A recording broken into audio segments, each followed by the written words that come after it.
Students next question है question number 4। अब question number 4 में क्या दिया है तो देखो students, here is a toy with slanting slabs attach to its sides.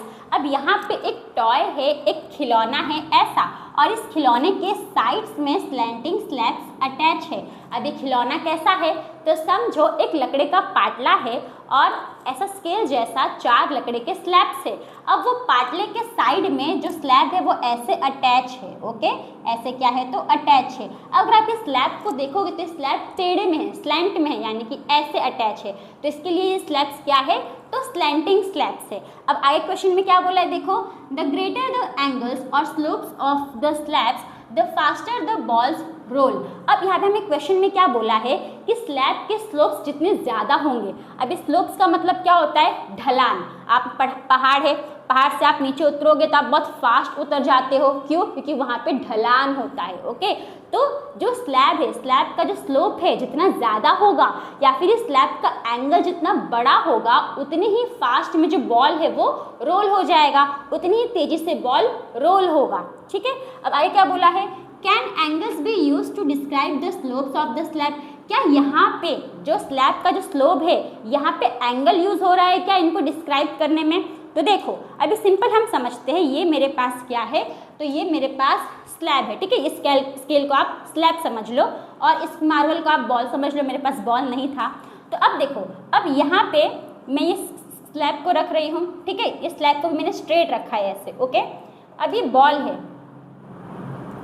ये बॉल क्या हिल रहा है, नहीं हिल रहा है, क्योंकि ये देखो ये अपने पोजीशन पे खड़ा है, राइट, ठीक है, ये कुछ हिल नहीं रहा है, क्योंकि ये जो हमारा स्लैब है ये क्या है, स्लैब एकदम हॉरिजॉन्टल लाइन में है, इसके लिए। अब मैं इस स्लैब को ऐसे थोड़ा स्लैंट में कर दूं, ऐसे ये तो नीचे गिर गया, मतलब ये रोल हो गया फास्ट। ये कैसे हुआ, तो जब हमने स्लैब को स्लैंट में रखा तो ये फास्ट रोल हो गया, लेकिन कभी बॉल रोल नहीं हो रहा था जब जो स्लैब है वो एकदम स्ट्रेट हॉरिजॉन्टल लाइन में था, इसके लिए ये रोल नहीं हो रहा था।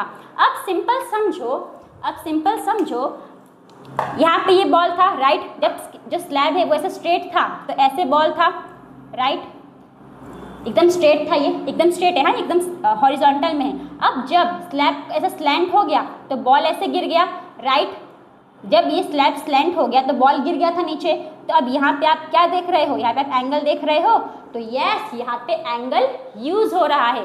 तो वैसे अगर यहाँ पे देखोगे तो यहाँ पे तो ये हमारा स्लैब क्या है, स्लैंट में है, तो ये बॉल जो है वो नीचे गिर जा रहा है, रोल हो जा रहा है। लेकिन जब ये बॉल एक पोजीशन पे, तो बॉल ये खड़ा होगा, कुछ हिल डुल नहीं रहा होगा, तो वो कौन सा पोजीशन है, तो वो है हमारा हॉरिजॉन्टल लाइन पोजीशन, यानी जब ऐसा, मतलब जब जो स्लैब है वो ऐसे स्ट्रेट होगा, हॉरिजॉन्टल लाइन में ऐसे होगा तो बॉल नीचे नहीं गिरेगा, लेकिन जब वो ऐसे स्लैंट में हो जाएगा तो बॉल फास्ट ऐसे नीचे रोल हो जाएगा, राइट। तो यहाँ पे ये क्या बन रहा है, यहाँ पे ये एंगल बन रहा है। सेम यहाँ पे भी देखो ऐसे स्ट्रेट लाइन होगा, राइट, यहाँ पे भी एंगल बन रहा है, यहाँ पे भी सेम ये ऐसे लाइन होगा स्ट्रेट हॉरिजॉन्टल, यहाँ पे भी एंगल बन रहा है, यहाँ पे भी क्या होगा, स्ट्रेट ऐसे लाइन होगा हॉरिजॉन्टल, यहाँ पे भी क्या बन रहा है, एंगल बन रहा है। आपको समझ में आया, ये जो हॉरिजॉन्टल लाइन है ये हमने इमेजिन किया है, क्या किया है, इमेजिन। अभी हमने कैसे इमेजिन किया, आपको समझ में आया कि मतलब कि जो बॉल है वो कब नहीं गिर रहा है, कब रोल नहीं हो रहा है,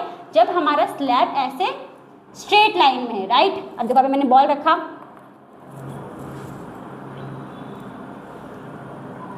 देखो अब ये जो हमारा स्लैब है एकदम स्ट्रेट है, राइट, तो देखो ये बॉल गिर रहा है, नहीं, जो मार्बल है वो नहीं रोल हो रहा है, बट जैसे हमने ये स्लैब को ऐसे स्लैंट कर दिया, बॉल नीचे गिर गया, रोल होके नीचे गिर गया, राइट। तो वही हमने यहाँ पे क्या किया, इमेजिन किया। तो ये जो हमारा हॉरिजॉन्टल लाइन है ये हमने इमेजिन किया है और यहाँ पे क्या बना, तो एंगल बना। तो क्या यहाँ पे एंगल यूज हो रहा है स्लैब के स्लोप को डिस्क्राइब करने में, तो यस। तो यहाँ पे हम आंसर में क्या लिखेंगे, तो देखो सॉल्यूशन में यस लिखना, यस, फिर एंगल्स लिखना, एंगल्स कैन बी, फिर यहाँ से देख के आपको सेम पूरा यहाँ तक लिखना है, ओके। तो yes, angles can be use to describe the slopes of the slabs. यहाँ पे एंगल यूज हुआ स्लैब के स्लोप को डिस्क्राइब करने में। यस। अब आगे क्या पूछा है, what are the arms of each angle. अब ये जो एंगल्स बने हैं, राइट, ये जो एंगल्स है इनके आर्म्स क्या है। तो अगर आप देखोगे तो एक तो ये स्लैब ऑलरेडी आर्म है, राइट, जो स्लैंटिंग स्लैब है वो ऑलरेडी आर्म है, और दूसरा जो हमने ये हॉरिजॉन्टल लाइन ड्रॉ किया है ये भी क्या है, तो आर्म से है ना एंगल का। एक आर्म ये है, दूसरा आर्म ये है, सब में अगर आप देखोगे तो वही है। यहाँ पे भी स्लैब है और ये दूसरा हॉरिजॉन्टल लाइन है, यहाँ पे भी स्लैब है, दूसरा हॉरिजॉन्टल लाइन है, ये भी ये एंगल में भी ये स्लैब है और ये हॉरिजॉन्टल लाइन आर्म से, राइट। तो यहाँ पे हम क्या लिखेंगे, तो यहाँ पे हम लिखेंगे हॉरिजॉन्टल लाइन। आप इमेजिन करके भी लिख सकते हो, इमेजिनरी हॉरिजॉन्टल लाइन, इमेजिनरी हमने इमेजिन किया था ना, तो imaginary horizontal line, horizontal line and slanting slabs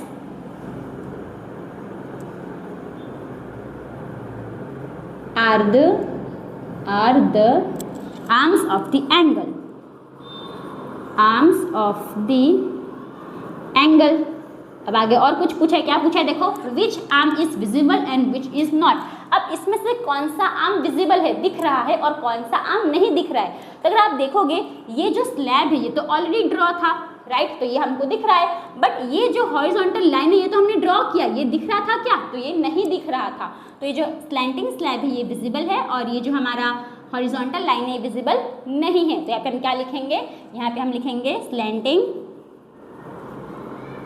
slanting slabs arm is visible and horizontal line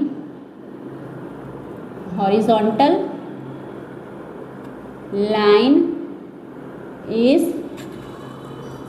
not visible।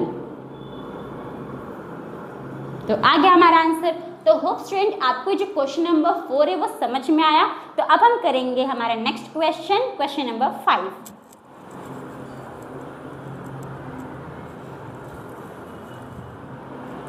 तो नेक्स्ट क्वेश्चन है क्वेश्चन नंबर 5। अब क्वेश्चन नंबर 5 में क्या दिया है, तो देखो students, observe the images below where there is an insect and its rotated version. अब यहाँ पे हमें इमेजेस दिया है। अब आप इस इमेज में देखोगे जो इंसेक्ट है ये पहले ऐसे पोजीशन में था, फिर रोटेट होके ये ऐसे पोजीशन में आ गया। सेम यहाँ पे भी जो इंसेक्ट है ये पहले ऐसे पोजीशन में था, फिर रोटेट होके ये ऐसे पोजीशन में आ गया। या फिर आप ऐसे भी ले सकते हो, जो इंसेक्ट है वो पहले ऐसे पोजीशन में था, फिर रोटेट होके ऐसे पोजीशन में आ गया। तो आप ऐसे भी रोटेशन ले सकते हो, चाहो तो आप ऐसे भी रोटेशन ले सकते हो, चलेगा। ओके, अब आगे क्या बोला है क्वेश्चन में देखो, can angles be use to describe the amount of rotation. अब जो इंसेक्ट है इनके अमाउंट ऑफ रोटेशन में क्या एंगल्स यूज हो रहा है।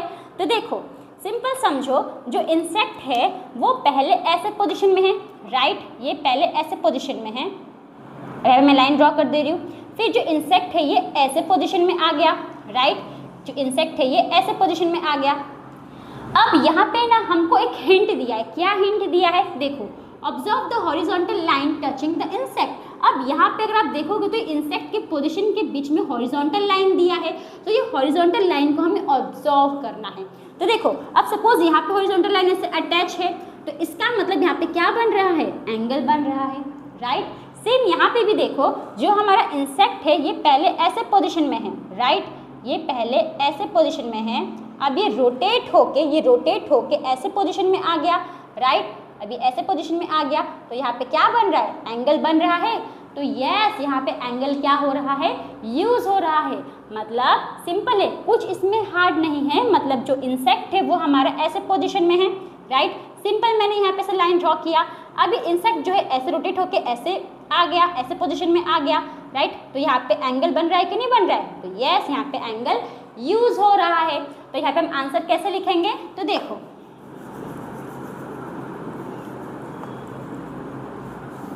तो देखो एक हमारा एंगल यहाँ बन रहा है ऐसे, राइट, दूसरा एंगल हमारा यहाँ पे, हमारा जो एंगल है वो ऐसे बन रहा है।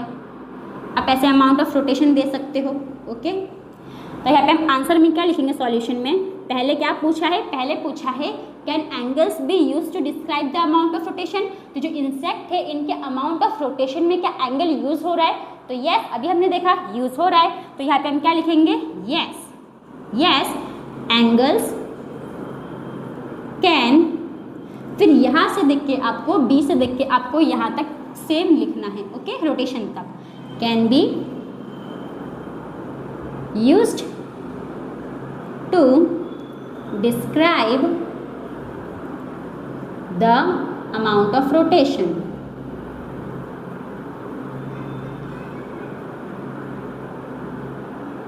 ओके, अब आगे क्या बोला है देखो, हाउ, कैसे।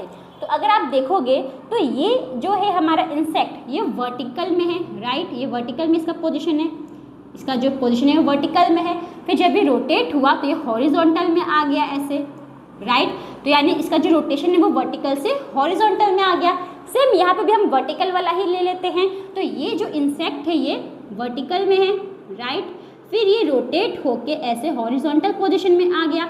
तो यहाँ पे क्या हो रहा है? अमाउंट ऑफ रोटेशन ही तो यूज हो रहा है, मतलब एंगल ही यूज हो रहा है, तो ऐसे तो हमारा एंगल बना। तो यहाँ पे हम क्या लिखेंगे? यहाँ पे हम लिखेंगे the rotation from vertical to horizontal position of an insect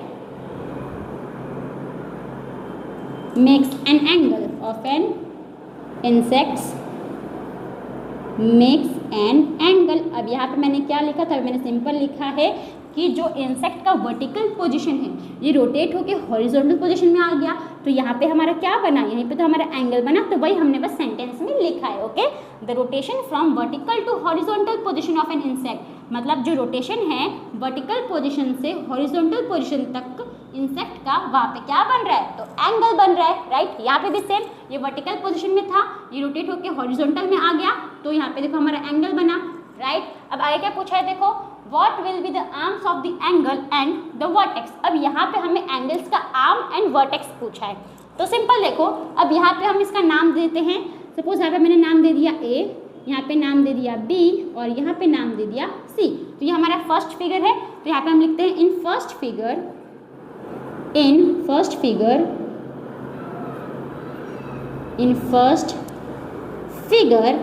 अब यहाँ पे हमारा आर्म्स क्या है? तो ए बी और बी सी हमारा आर्म्स है, राइट। तब बी ए बोलो या बी सी बोलो, b a and b c क्या है? तो आर्म्स है, राइट। तो b a and b c are